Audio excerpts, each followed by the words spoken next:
I was very skeptical that it was even physically possible to build the world of Pandora. This was a crazy thing to try to do.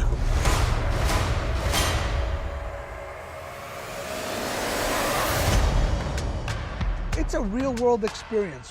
We are taking guests to Pandora. I don't know if I can even express how it feels to see something that I imagined in 1995 suddenly made physically real. We can send waves and pulses through the landscape. That thing is linked to every glowing plant in this lane.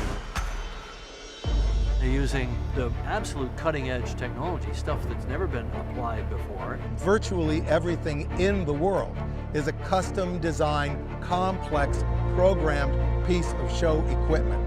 Hundreds of plants, the entire ride systems.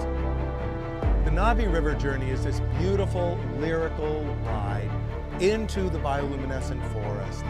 There's something pretty amazing at the end of that river ride that you've never seen anything like in your life. Now, riding the Akron is a thrill. You're gonna plunge, you're gonna dive, you're gonna see the world flying through it. Connect with a Banshee.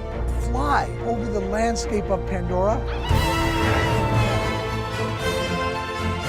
I know all the mechanics behind it, all the engineering, and I sit on it and ride it, and I can't believe it. This is gonna be so much fun for people to interact directly. But there's just so much of it. It's a world.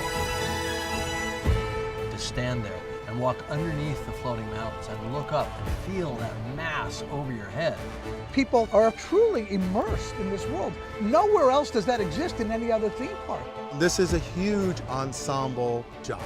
Digital design artists, structural engineers, robotics technicians. That's a stunning amount of innovation to make one believable world, Pandora.